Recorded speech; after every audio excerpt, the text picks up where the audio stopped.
Dalam Pelan Jana Ekonomi Negara yang baru-baru ini dibentangkan, berteraskan memperkasakan rakyat, melonjakkan perniagaan dan juga merangsang ekonomi.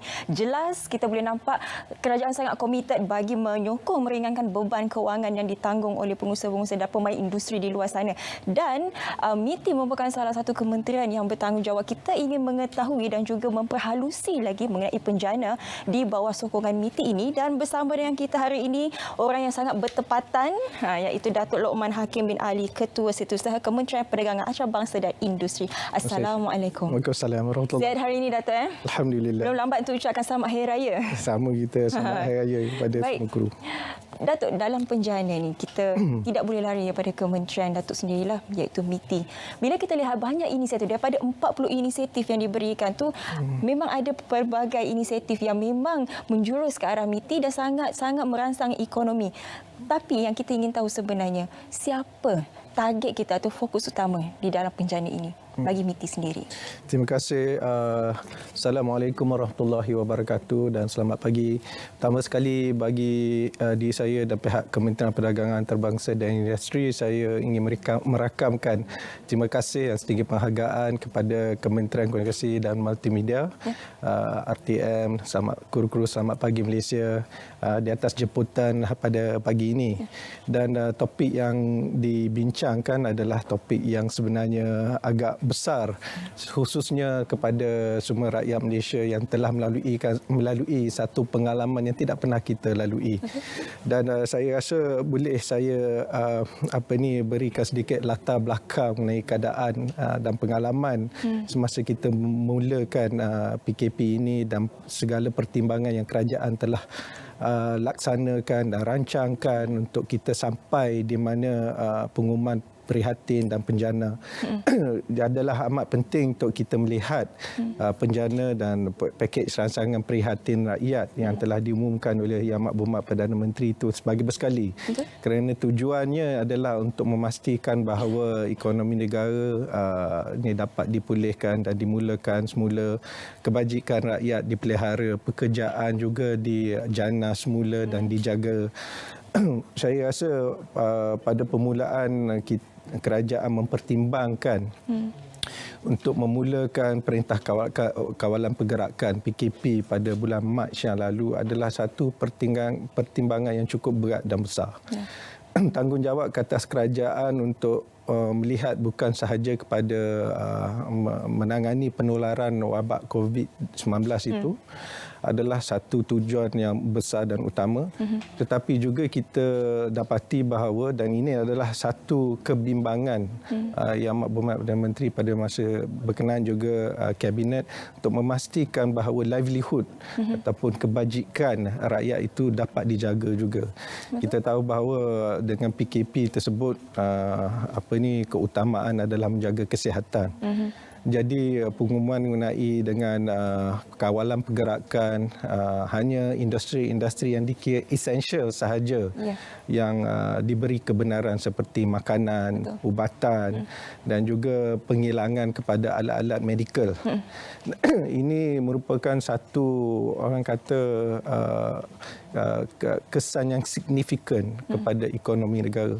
Sebab ekonomi negara Malaysia ini adalah bergantung kepada Malaysia sebagai negara perdagangan dan perindustrian.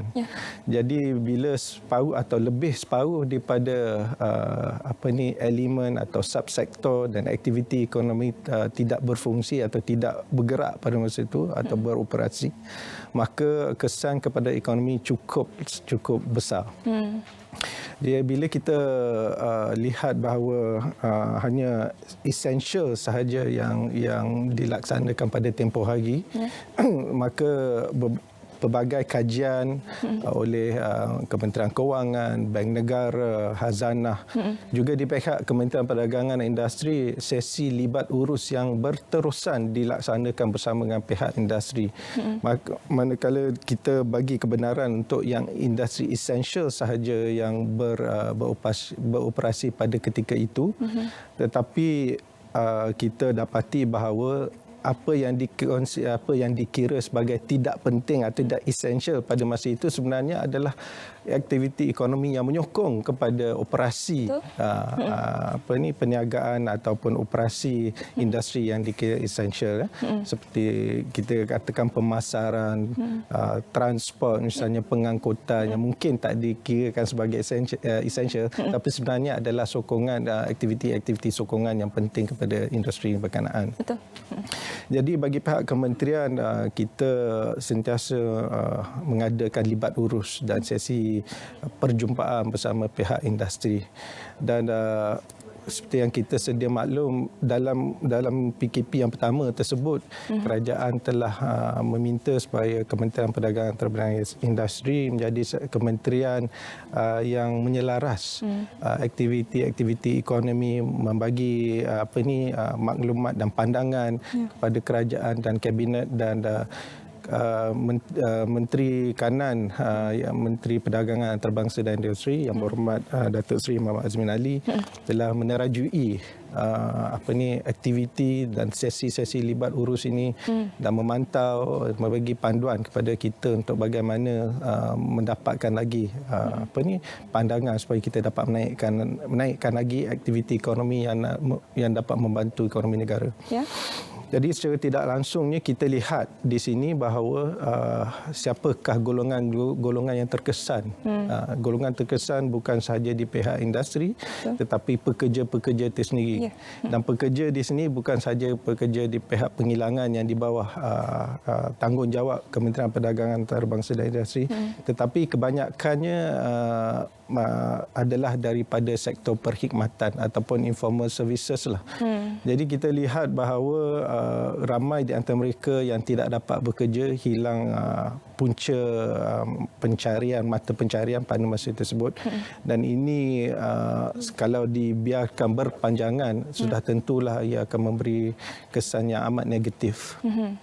Malahan saya nyatakan tadi bahawa banyak kajian yang telah dilaksanakan dan diangkat pada pemakluman Kabinet Yang Amat Berhormat Perdana Menteri dan Jemaah Menteri adalah bagaimana kehilangan lebih daripada 2.5 bilion, 2.6 bilion sehari kepada ekonomi apabila ekonomi secara seluruhnya tidak dapat berfungsi ataupun beroperasi. Dan pada ketika itu kita lihat jumlah besarnya kemungkinan lebih daripada 100 bilion atau hampir 100 bilion. Dan ini sudah tentunya menjejaskan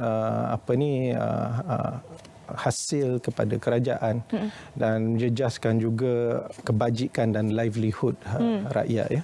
Jadi pada semua peringkatlah pada masa itu yang terkesan, dan saya rasa dan saya yakin daripada semua kajian dan libat urus ini, kerajaan akhir sekali melihat bahawa pengumuman perkhidmatan itu adalah perlu untuk menjaga kebajikan negara, kebajikan rakyat, dan itu disusuli pula dengan penjana. Jadi saya rasa komitmen kerajaan kepada setiap golongan, setiap sektor, sama ada kalau ekonomi itu pelbagai ekonomi lah, kita ada banyak subsektor atau aktiviti ekonomi di dalam negara kan, yang perkhidmatannya, yang transportnya, yang logistiknya, dan juga setiap golongan di Malaysia ini, setiap golongan tidak tercicir. Dan ini adalah satu, orang kata, penekanan yang sangat penting kepada penjana, dan juga keseimbangan penjana itu sebelum itu adalah daripada prihatin. Dan saya ingin menyatakan di sini sama ada golongan itu adalah daripada PKS, perusahaan kecil sederhana ataupun mikro, sama ada daripada NGO, sama ada daripada industri penghilangan yang besar, sama ada daripada kumpulan-kumpulan yang dikatakan memerlukan bantuan, kan? Dan juga penjawat awam sendiri. Betul. Dan saya terpaksa menyatakan bahawa merakamkan penghargaan kepada frontliners, khususnya daripada Kementerian Kesihatan yang cukup memberi komitmen dan dedikasi sepenuhnya untuk membantu keadaan kesihatan negara ini dapat dipulihkan, diperbaiki, dipertingkatkan supaya sektor ekonomi dapat dibuka. Dan sektor ekonomi itu dibuka secara berperingkat berdasarkan kepada perkembangan dan juga berdasarkan kepada laporan harian yang dilaksanakan, yang dibuat oleh Kementerian Kesihatan, yang diangkat kepada Yang Amat Berhormat Perdana Menteri untuk pertimbangan sama ada sektor ekonomi selanjutnya boleh dibuka, dan seperti yang kita lihatlah. Dan boleh saya sambung sedikit lagi, minta maaf. Sila Datuk, sila. Sebab bila idea dah datang dia sila sedikit Datuk. lagi. Dan saya ingin tekankan bahawa frontliners daripada Kementerian Kesihatan adalah juga penjawat awam, frontliners daripada PDRM misalnya yang telah tolong membantu untuk memastikan bahawa PKP dapat dilaksanakan dengan berkesan, mempunyai impak yang positif. Sudah tentu daripada ATM yang membantu pihak polis dalam pengawalan. Ini semua sebenarnya telah membantu memudahkan kementerian, khususnya MITI, untuk memberi pandangan yang bahawa kita bersedia untuk membuka lebih sektor ekonomi. Dan saya rasa yang paling dihargai adalah kerajaan memberi amanah dan tanggungjawab sepenuhnya kepada frontliners, penjawat amal untuk melaksanakan segala strategi, melaksanakan program-program, inisiatif dan juga memberi amanah kepada penjawat awam untuk menerajui menangani penularan COVID-19 ini, dan juga menerajui pelbagai libat urus, menerajui pelbagai recommendation atau cadangan untuk diangkat bagi pertimbangan Yang Amat Berhormat Perdana Menteri dan Kabinet. Dan saya rasa inilah satu orang kata amanah yang sangat besar yang diberikan oleh kerajaan kepada penjawat awam. Tidak lagi seperti waktu dahulu bila kita didendangkan dengan penjawat awam ni sebagai mensabotaj atau ada deep state. Jadi kerajaan pada hari ini cukup memberi kepercayaan terhadap penjawat awam, dan saya rasa kita boleh buktikan bahawa kita memang menyokong seterusnya kerajaan hari ini dengan pelbagai inisiatif dan juga dengan pelbagai cadangan-cadangan untuk dipertimbangkan. Baik, bila kita bercakap mengenai sokongan itu, kita boleh lihat dengan jelas dalam penjana baru-baru ini di mana inisiatif yang diberikan kepada MITI sangat banyak sebenarnya, seperti pelanjutan tempoh 3 bulan bagi program subsidi upah dan sewaktu dengannya. Bagi MITI sendiri, sektor mata ataupun inisiatif yang manakah sebenarnya menjadi faktor ataupun benda paling kritikal sekali untuk kita mulakan lebih dahulu? Untuk kita membangunkan sesuatu sektor ekonomi atau industri dalam MITI, kita bagi subsektor lah untuk penghilangan. Kita perlu mempunyai satu ekosistem yang baik dan sempurna. Jadi setiap pengumuman yang dibuat oleh kerajaan di dalam penjana pada baru-baru ini oleh Yang Amat Berhormat Perdana Menteri, ia telah merangkumi banyak aspek yang diperlukan untuk melahirkan satu ekosistem yang baik, yang kondusif untuk memulihkan semula atau menjandarkan semula ekonomi negara. Seperti yang Syafiqah nyatakan tadi mengenai dengan subsidi upah. MITI, MAIDA dan beberapa kementerian yang lain telah banyak melaksanakan libat urus. Dan antara salah satu daripada perkara yang dinyatakan, yang pertama, yang penting sekali adalah mengenai dengan aliran tunai industri yang terjejas akibat daripada PKP berkenaan. Bila aliran tunai ini terjejas, maksudnya susah untuk membayar gaji, kos-kos operasi tersebut merupakan satu cabaran kepada syarikat dan industri. Maka adanya libat urus itu, kita mendapat maklum bahawa syarikat mungkin terpaksa memberhentikan pekerja, ada yang terpaksa menangguh membayar gaji pekerja, ada yang meminta supaya pekerja tak datang bekerja dan untuk masa 3-6 bulan. Yang banyak terkesan daripada PKP dan daripada apa yang kita maklumkan adalah di pihak SME misalnya. Betul. Datuk, bila kita bercakap mengenai subsidi upah tadi, salah satu inisiatif yang sebenarnya menarik perhatian ramai ialah mengenai pacu itu. Mungkin Datuk boleh sedikit dalam tempoh beberapa minit ini, Datuk boleh beritahu kepada kita kenapa sebenarnya pacu ini sangat penting dalam meningkatkan ekonomi kita. Baik, bila saya nyatakan daripada ekosistem tadi yang perlu kita strukturkan supaya lebih mudah untuk khususnya selepas post COVID-19 ni. adalah untuk memudahkan syarikat-syarikat untuk memohon lesen-lesen. Jadi kita di pihak MITI melihatkan bahawa ada beberapa perkara yang kita boleh bantu untuk memudahkan. Pertamanya ialah daripada segi pacu tadilah, Project Acceleration Coordination Unit, yang mana lesen-lesen penghilang boleh diproses dalam masa yang singkat. Kita meringkaskan dan juga proses tersebut, dan mereka mendapat lesen dalam masa yang dekat. Bagi sektor yang tidak dikira sebagai sensitif, dia ada kelulusan tersebut hanya 2 hari. Maksudnya bila dia boleh bermula untuk melaksanakan pelaburan mereka ataupun perniagaan mereka dan operasi mereka, jadi banyak pekerjaan boleh dibuat atau boleh dijana. Lepas tu daripada segi mesin, daripada segi membuat kilang, membangunkan kilang tersebut, jadi kontraktor pun mendapat juga pekerjaannya.